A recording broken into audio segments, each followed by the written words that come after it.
அரசியலமைப்பு. இந்த அரசியல் அமைப்புனா என்ன? அதாவது வந்து பார்த்தோம்னா, அரசியலும் பொருளாதாரமும் ஒரே வார்த்தையில் சொல்லணும் அப்படின்னு வந்து பார்த்தோம்னா, இப்போ ஒரு உதாரணத்துக்கு வந்து நம்ம சாலையில் போகிறோம், ரோட்டில் போகிறோம் அப்படின்னா நம்ம எந்த பக்கம் போகணும்? வண்டியில் இடதுபுறமாக போகணும் அப்படின்ற ஒரு விதி இருக்குது இல்லைங்களா?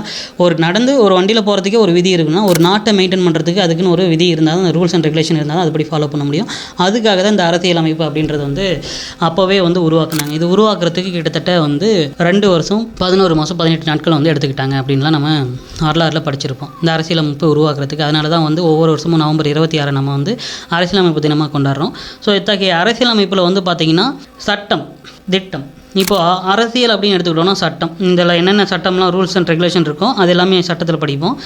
இந்த ரூல்ஸ் அண்ட் ரெகுலேஷனை ஃபாலோ பண்ணி மக்களுடைய முன்னேற்றத்திற்கும் அவங்களுடைய வாழ்க்கைக்கான பொருளாதாரத்தை லெவலை இன்க்ரீஸ் பண்ணுறதுக்காகவும் பல்வேறு திட்டங்கள் போடுறாங்க. அது நம்ம எக்கனாமிக்ஸில் படிப்போம். ஸோ சட்டத்தை பற்றி படித்தா அது அரசியல், திட்டத்தை படித்தா அது வந்து எக்கனாமிக்ஸ். ஸோ இந்த அரசியல் அப்படின்னு எடுத்துக்கிட்டோம்னா இதை நம்ம வந்து 2 வகையாக பிரிக்கலாம். ஒன்று வந்து பார்த்திங்கன்னா நான் கான்ஸ்டியூஷனல் பாடிஸ், சட்டம் மட்டும் போட்டிருப்பாங்க. இன்னொன்று வந்து பார்த்திங்கன்னா சட்டத்தோட விதிகளும் இருக்கும்.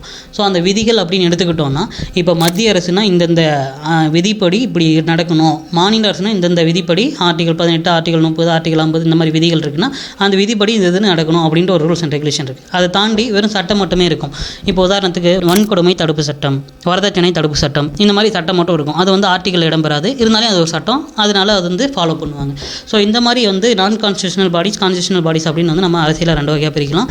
ஸோ இந்த அரசியல் ஏரியாவில் நம்ம ரொம்ப முக்கியமாக எந்த ஏரியாவில் அதிகமாக முக்கியத்துவம் கொடுத்து படிக்கணும் அப்படின்னு வந்து பார்த்தோம்னா, ஆர்டிகல் 1லேருந்து ஆர்டிகல் 51A வரைக்கும் சொல்லுவோம். அதாவது வந்து பார்த்திங்கன்னா இந்த பகுதி குடியுரிமை, அதுக்கப்புறமா அரசியல் அடிப்படை உரிமை, அடிப்படை கடமை, ஸோ இந்த ஏரியா எல்லாமே வந்து ரொம்ப முக்கியத்துவம் வாய்ந்ததாக கருதப்படுது. அதனால் ஆர்டிகல் 1லேருந்து ஆர்டிகல் 51 A வரைக்குமே வந்து நம்ம ஒரு ஆர்டிகல் விடாமல் எல்லாமே படிச்சாகிறோம். ஸோ அதை தாண்டி மத்திய அரசு, மாநில அரசு, ஸோ மத்திய அரசில் சட்டமன்றம், பாராளுமன்றம் எப்படி இருக்குது, அதில் லோக்சபா, ராஜ்யசபாலாம் எத்தனை பேர் இருக்காங்க மெம்பர்ஸு, அதில் எத்தனை பேர் இருந்தால் அது வந்து மெஜாரிட்டி இருக்கும், மற்றவங்க எவ்வளோ பேர் இருந்தால் மைனாரிட்டி இருக்கும்.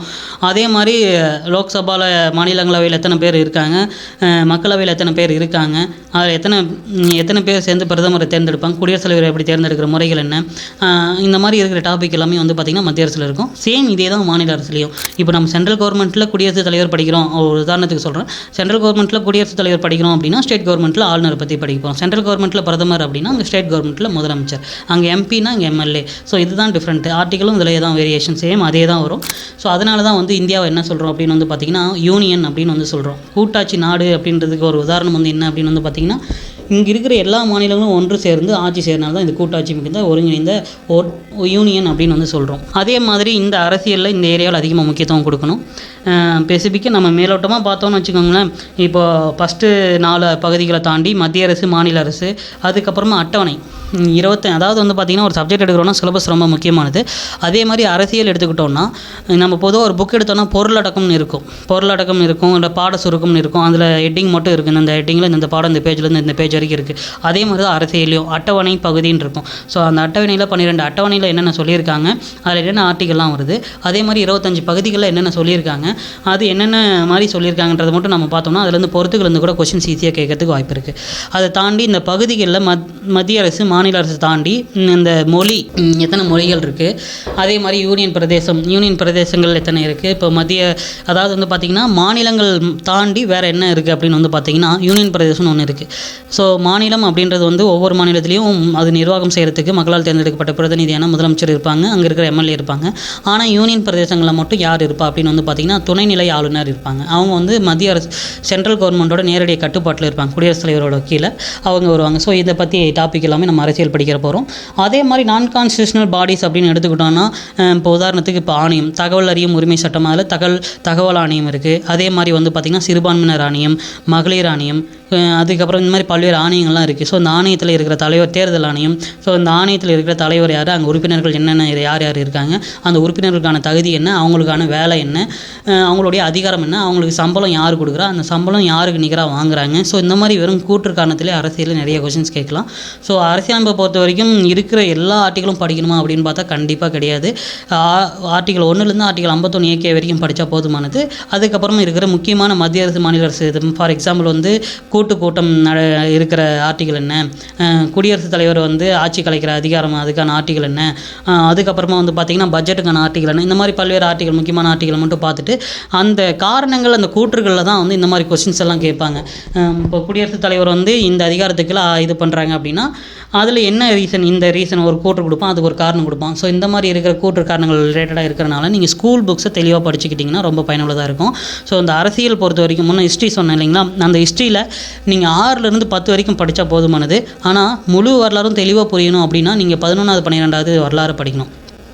அதில் இந்த நவீன இந்திய வரலாறு அப்படின்றதுல வந்து பார்த்திங்கன்னா 12th புக்லேயும் 10th புக்கில் 8th புக் இது 3 படிச்சிட்டோம் அப்படின்னா மாடர்ன் ஹிஸ்ட்ரி டோட்டலாக கம்ப்ளீட்டட்.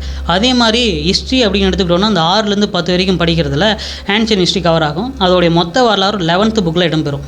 அதில் வந்து படித்தோம்னு வச்சுக்கோங்களேன், ஒரு முழு கதையும் வந்து அதில் அடங்கிடும். ஸோ ஹிஸ்ட்ரி இதே மாதிரி தான். அதே மாதிரி பாலிட்டி அப்படின்னு எடுத்துக்கிட்டோம்னா 6லேருந்து 10 வரைக்கும் படித்தா போதுமானது. அதை தாண்டி ரொம்ப முக்கியமானது எது அப்படின்னு வந்து பார்த்திங்கன்னா 11th 12th இருக்கிற பாலிட்டி, ஸ்பெசிஃபிக்காக 12th பாலிட்டி படித்தே ஆகணும். ஏன் அப்படின்னு வந்து பார்த்தோம்னா இப்போது கொஷின்ஸ் எல்லாமே வந்து ரொம்ப டிஃபிகல்ட்டியாக கொடுக்கறதுக்கான காரணம் வந்து நிறைய பேர் காம்படிஷன் எழுதுறாங்க, ஈஸியாக கிளியர் பண்ணிடுறாங்க. கட் ஆஃபே வந்து ரொம்ப அதிகரிக்கமாக போயிட்டுருக்கு அப்படின்னும் அது ஃபில்டர் பண்ணணும்னா கொஷின் டிஃபிகல்ட்டியாக கேட்கணும். அதுக்கு டிஃபிகல்ட்டியாக கேட்கணும் அப்படின்றதுக்காக கொஷின் வந்து டிகிரி ஸ்டாண்டர்டாக கேட்கணும் அப்படின்றது அவசியம் கிடையாது.